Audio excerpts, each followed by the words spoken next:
आज की वीडियो में हम कुछ ऐसी खादों के बारे में आपको बताने वाले हैं। अगर आप इसका इस्तेमाल धान की फसल में करते हैं, बहुत ही ज़बरदस्त फ़ायदा आपको देखने को मिलेगा। धान में अच्छी ग्रोथ होगी, धान में बहुत ही अच्छे कल्ले आएंगे, हरियाली आएगी। अब शुरुआती अवस्था में अभी वो समय चल रहा है किसान साथियों, जिसमें आप धान में कल्ले बढ़ाने का तरीका जो है अपना सकते हैं। बाद में चाहे आप जो कर लें, कल्लों की संख्या में बढ़ोतरी नहीं होती है, क्योंकि यही वो समय है जब आप कल्ले बढ़ा सकते हैं। तो किसान भाइयों, चलिए वो जानते हैं कौन सी खाद हमें डालनी चाहिए, जिससे हमें धान में अच्छी पैदावार के साथ साथ अच्छे कल्ले भी देखने को मिलेंगे। तो ज़्यादा कल्ले पाने के लिए आपको सबसे पहले चीज़ डालनी है NPK, घुलनशील उर्वरक जो आता है NPK 19-19-19, इसका इस्तेमाल करिए।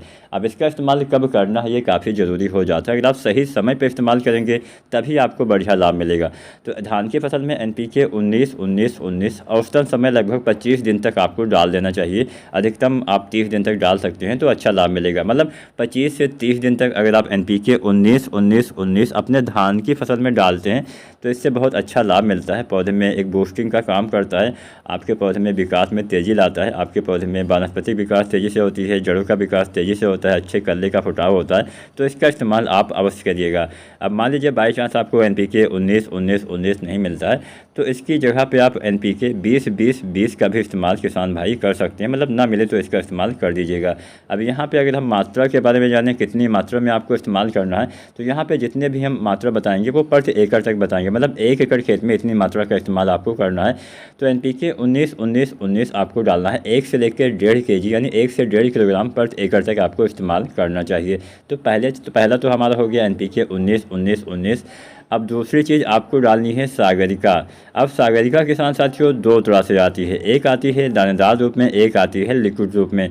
तो अगर आप लिक्विड वाला डालना चाहते हैं तो जब आप NPK 19-19-19 डालते हैं तो इसी के साथ में सागरिका लिक्विड आपको डाल देना है। लगभग 250 ml से 500 ml प्रति एकड़ तक आपको सागरिका लिक्विड का इस्तेमाल करना है। फसल थोड़ा अच्छी है तो 300 ml डालिए, 250 से 300 ml।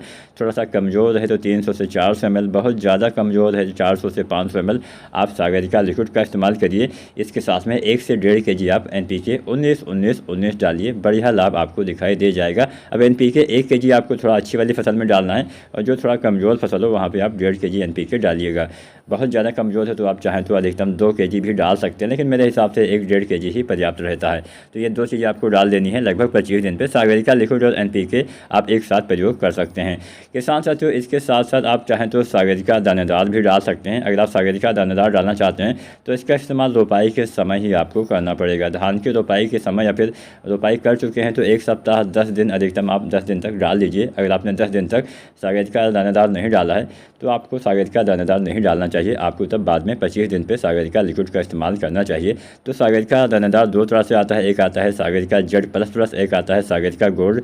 दोनों में से कोई एक आपको रोपाई के समय या फिर 1 सप्ताह या 10 दिन के अंदर लगभग 10 kg के आसपास यानी 10 किलोग्राम आपको डालना होता है, चाहे सागरिका Z++ हो चाहे हो सागरिका गोल्ड। अब इसके साथ साथ किसान साथियों हम कुछ और फार्मूला भी आपको बता देते हैं। तो इस फार्मूले में हम 3 चीज़ों का इस्तेमाल करेंगे। पहला आपको लेना है जिंक सल्फेट, जो 33% वाली जिंक सल्फेट आती है, इसकी आपको 5 kg मात्रा डालना है, यानी 5 किलोग्राम मात्रा डालना है। इसके साथ में आपको लेना है सल्फर, जो 90% वाला सल्फर आता है, लगभग 3 kg आपको लेना है। इसके साथ में आपको लेना है दानेदार यूरिया, लगभग 30 से 40 kg। तो ये 3 चीज़ें आपको धान की रोपाई के लगभग 25 दिन, जो कि इसमें बहुत जल्दी तैयार हो जाती हैं, वहाँ पे आप 20-22 दिन पे भी डाल सकते हैं। तो वही मान के चलिए औसतन 25 दिन पे इसको भी आपको डाल देना है। अब यहाँ पे हमने 25 दिन पे 2 चीज़ें आपको बता दी, तो आपको थोड़ा सा कंफ्यूज नहीं होना है। मान लीजिए सबसे पहले तो आपको डालना है यूरिया, सल्फर और जिंक। अब इसका इस्तेमाल आपको लगभग 22 दिन 25 दिन अपने फसल के हिसाब से कर लेना है, और उसके लगभग 4-5 दिन के बाद आप NPK और सागरिका का स्प्रे कर सकते हैं। अच्छा लाभ मिलेगा। दोनों खादों के बीच में थोड़ा सा अंतर आपको रखना पड़ेगा, लगभग 5 दिन या फिर 1 सप्ताह का अंतर दे दीजिए, क्योंकि एक साथ बहुत ज़्यादा खादें हमें प्रयोग नहीं करनी चाहिए। ज़्यादा खादें अगर आप एक बार में डालते हैं तो पौधे में थोड़ा सा तनाव आ जाता है। किसान साथियों, इसके साथ साथ जब भी आप इन खादों का इस्तेमाल करिए तो उस समय खेत में पर्याप्त मात्रा में नमी होनी चाहिए। खेत में नमी ना हो तो पहले सिंचाई करें, उसके बाद खादों का इस्तेमाल करें। वीडियो पसंद आई हो तो लाइक करें और चैनल को सब्सक्राइब करें।